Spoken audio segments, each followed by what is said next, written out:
Il y a peu d'années encore, Cugnot vivait au rythme du traditionnel. Le clocher, quelques vignes,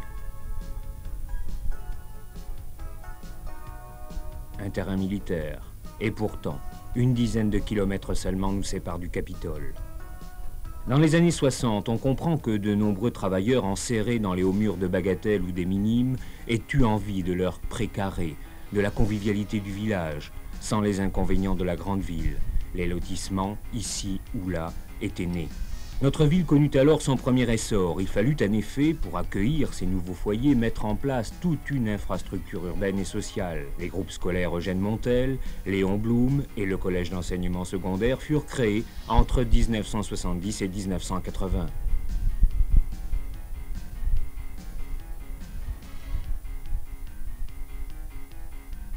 La municipalité construisit une salle polyvalente, la salle Albert Camus. Les installations sportives furent étendues et une piscine fut ouverte. Des espaces verts furent aménagés.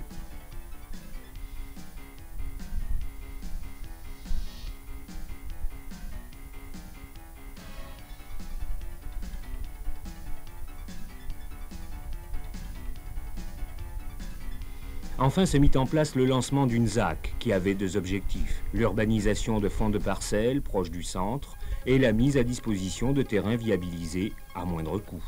Sans renoncer au charme du village, Cugnot doit aujourd'hui faire face aux obligations de la ville moyenne, qui veut maîtriser son avenir sans aggraver sa fiscalité locale directe. Ses objectifs: être une ville à l'urbanisme équilibré, être une ville socialement accueillante et ouverte à tous, être enfin une ville en devenir économiquement forte. Une ville équilibrée et active se construit sur de solides études. À ce titre, la réflexion sur le plan d'occupation des sols a duré 2 ans, de 1983 à 1985. Ce document d'urbanisme, maintenant arrêté, va permettre l'édification d'une ville moyenne d'environ 15 000 habitants en l'an 2000, largement ouverte sur la métropole et en communication facile avec ses plus petites voisines. À l'opposé du Tarn, mal relié au Gers, à l'écart de l'axe nord-sud mais à 2 pas des Rocades, Cugnot doit être directement relié à tous les grands axes routiers. Les travaux d'une liaison départementale commencent, toutes les emprises sont réservées, il était temps. Ce plan d'occupation des sols a eu également pour objectif d'éviter la monotonie de ces lotissements qui s'étalent les uns derrière les autres, dévorent l'espace et grèvent le bon fonctionnement des services. Enfin, des emplacements réservés et des zones NA ménagent l'avenir. Une ville accueillante et ouverte à tous a orienté ses efforts vers l'indispensable en matière sociale. Pour les jeunes foyers, la signature d'une convention avec la caisse d'allocation familiale a permis la création de places en mini-crèche.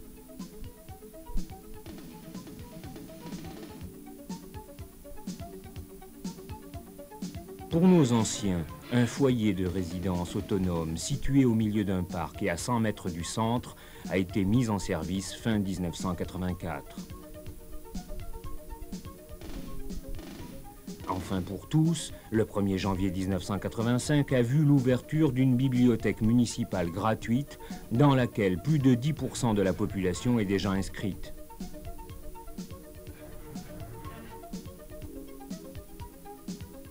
En matière d'investissement nouveau, la construction d'une gendarmerie et l'extension de la mairie ont fait toutes deux l'objet d'un concours d'architectes et sont en cours de réalisation. Un trimestriel gratuit, l'information, fait le point sur les activités de la cité.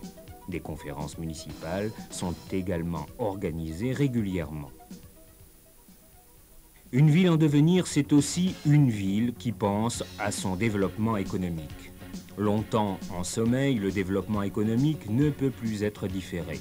L'arrivée sur le marché du travail d'une population jeune, la difficulté de trouver un emploi dans la grande ville voisine, les ressources fiscales attendues d'une activité soutenue imposent la recherche d'implantations nouvelles. Dans ce cadre, on notera l'existence d'une zone industrielle et artisanale au lieu dit Le Casque, où 15 hectares sont aménagés. La première partie, d'ores et déjà vendue et occupée, augure bien de la fin de sa commercialisation. Remarquablement située à quelques centaines de mètres du quartier industriel et commercial du Mirail, cette zone bénéficie d'un environnement exceptionnel et de la proximité des services les plus performants déjà cités. De plus, placée en bordure de la départementale 23, reliée à la pénétrante sud-ouest par la départementale 983, elle est aussi bien connectée aux grands axes de la région qu'aux liaisons vers l'Espagne.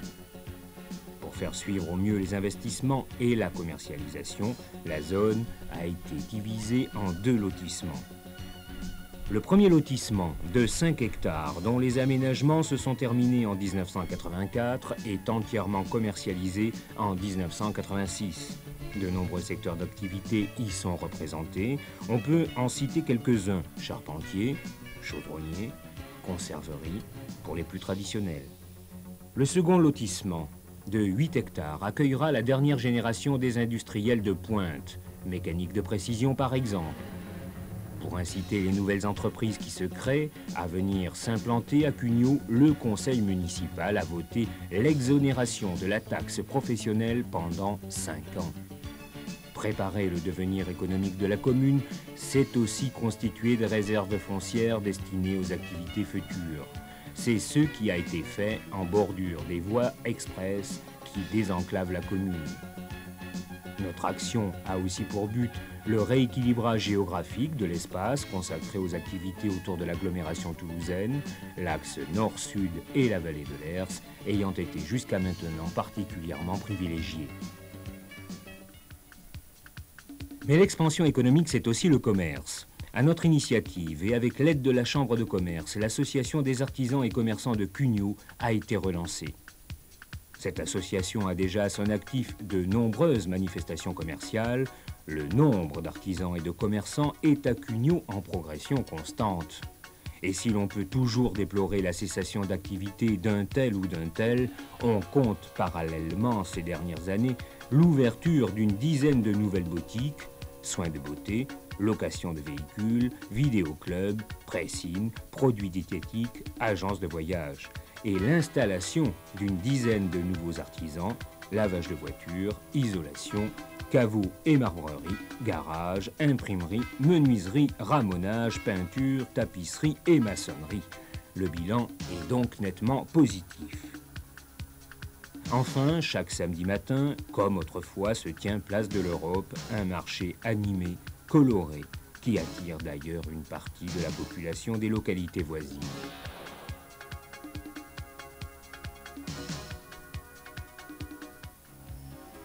Depuis toujours, les hommes ont voulu laisser aux générations futures quelques repères, un souvenir de leur existence, un témoignage de leur travail.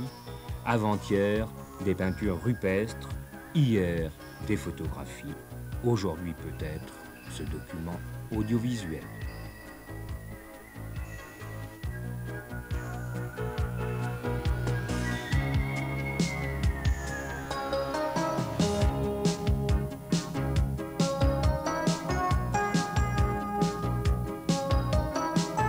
Les murs de Toulouse. La commune que nous